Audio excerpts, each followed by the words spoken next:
Picture this. Disney releases what should have been the easiest slam dunk in its library, a live-action remake of the 1937 classic that literally built the Mouse House. Instead, Snow White stumbles out of the gate, empties theater seats, and lights roughly $250 million on fire. Weeks later, the box office total still hasn't cracked $100 million. Analysts are whispering about write-downs, and shareholders are staring at a goose egg where a golden apple should have been. How did the crown jewel of fairy tales lose its sparkle? The story starts long before opening weekend, with a fresh-faced star named Rachel Zegler and a publicity tour that went down like a poisoned apple. Rachel was Hollywood's newest Cinderella story when Steven Spielberg plucked her from YouTube covers to lead West Side Story. She could sing, she could act, and insiders predicted instant A-list status. Disney snatched her up to play Snow White, betting a 23-year-old Latina lead would modernize an old franchise and open new markets. On paper, it made perfect sense.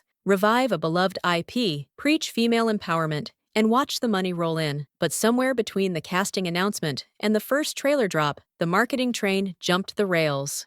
It started with a 2022 red carpet interview. Wearing an elegant gown and a mile-wide grin, Rachel told reporters that her Snow White won't be saved by a prince and won't dream about true love. On social media, the soundbite exploded. Some fans cheered the update. Others asked why one of the oldest love stories in pop culture suddenly needed a corporate makeover. Disney doubled down, putting the quote in press kits and leaning hard into words like leadership and modern, while quietly downplaying romance, dwarfs, and classic songs. By the time the first teaser arrived, the internet was primed for a fight. Then came the press tour, and every stop seemed to dig the hole deeper. In one clip, Rachel joked that she deserved to be paid for every single hour she spent wearing the Snow White dress, even the 18-hour days when she never left set. Another segment showed her dismissing angry commenters with, "If you disagree with the sentiment, I don't need your business." Twitter retweets turned into TikTok edits, each one painting her as out of touch,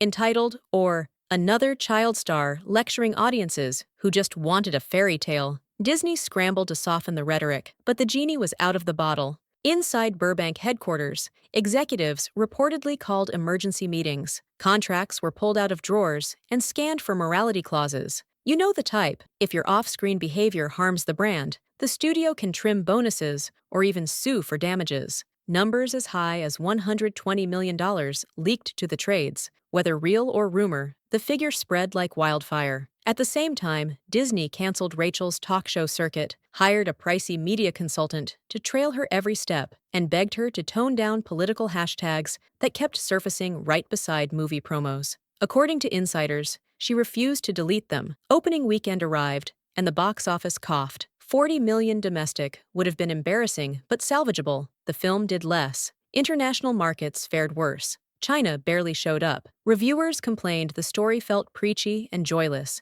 but the harshest critics were fans who grew up on the animated classic and felt scolded for loving it. Memes with captions like "No Prince, No Ticket" racked up millions of likes in days. By Monday morning, Disney's share price dipped, tracking services slashed forecasts, and the phrase, "Go woke, go broke," topped YouTube trending. 48 hours later, Rachel vanished. Her Instagram went dark. A private flight log showed a jet departing Teterboro, landing in Dubai. Her reps claimed personal wellness, but online sleuths dug up a wiped schedule, deleted tweets, and a sudden freeze on interviews. Paparazzi gave up after 2 days. Dubai's luxury hotels don't leak so easily. The runaway princess narrative wrote itself. Was she hiding from lawsuits, negotiating payouts, or just riding out the storm in a 5-star spa far, far away? While Disney sank, a rival studio released something nobody saw coming, a live-action Minecraft movie, directed by comedians, starring a pixelated world that looks like Lego bricks glued to shoeboxes. Critics predicted disaster, a film about blocky sheep and exploding creepers, yet families poured in. Teens showed up in thrift store tuxedos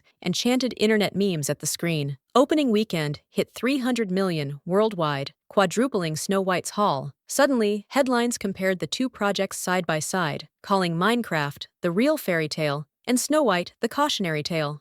The contrast stung because it was so simple. Minecraft respected its source. Big adventure, goofy humor, zero lectures. Snow White tried to re-engineer a love story into a TED Talk about leadership. Audiences could smell the focus group notes. Worse, Disney's own marketing seemed to sneer at people nostalgic for dancing dwarfs, and "Someday My Prince Will Come." When Rachel told viewers she didn't need their business, the internet decided to test that theory. It turned out she did need it, and so did Disney. Meanwhile, economists projected the studio could lose between $200 and $400 million after production costs, reshoots, marketing, and merchandising write-offs. Toys sat on shelves. Park tie-ins were quietly canceled. Analysts mentioned the unthinkable, a theatrical write-down for a core Disney princess. Bob Iger promised a creative reset, but fans asked why the world's best storytellers needed a reset to tell a story they already perfected 88 years ago. Behind closed doors, Rachel's team reportedly fractured. Some advisors wanted an apology tour, sit with a late-night host, cry a little, say the words, "I hear you." Others insisted she vanish for a year, let another scandal dominate headlines, then stage a low-budget indie comeback. Hollywood history shows both strategies can work. Robert Downey Jr. rose from ashes, while Brendan Fraser waited quietly for a decade before The Whale. But time is Hollywood's most expensive commodity. Every month a movie star sits idle, younger talent climbs the casting lists. Legally, Disney's next move depends on spreadsheets. If accountants can pin enough of the financial crater on Rachel's interviews, the studio might try to recoup bonuses or cancel options on future projects. A full $120 million repayment is unlikely. Courts frown on punishment disguised as damages, but clawing back performance incentives is easier. More likely, Disney leverages the threat to keep her silent while it repairs the brand. For Rachel, silence might be the best option anyway. Every fresh quote seems to spark another bonfire. The broader fallout exposes a company-wide identity crisis.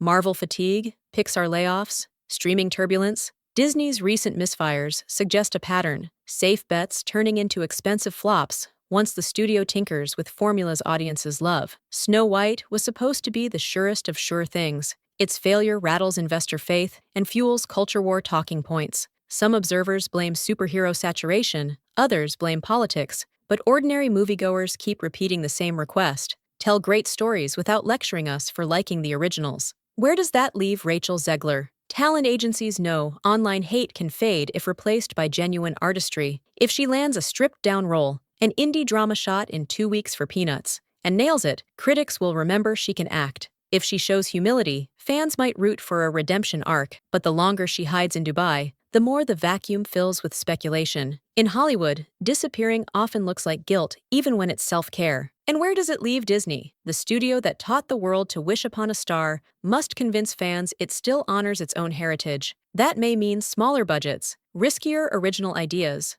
or, ironically, more faithful remakes. A straight adaptation of Snow White, Prince and all, might have crossed $1 billion in 2025. Instead, the world watched a billion-dollar IP dissolve into internet punchlines, while a movie about digital dirt and square cows stole the crown. The epilogue will unfold in quarterly earnings calls and casting announcements. Look for 3 dominoes. First, a line item labeled impairment charge in Disney's next report. Second, news that Rachel quietly exits or fulfills other obligations on her contract. Third, a new wave of corporate training presentations titled "How Not to Market a Princess." If any of those drop, you'll know the fallout became official. Until then, the tale remains a modern parable. A studio misread its audience, a star underestimated the power of a microphone, and a humble game about punching trees reminded everyone that fun, not finger-wagging, sells tickets. Somewhere in Dubai, a young actress might be staring down the Gulf skyline, wondering how a storybook dream spiraled into a real-world nightmare. Somewhere in Burbank, executives might be flipping through spreadsheets, praying the next nostalgic remake isn't the next public relations fire.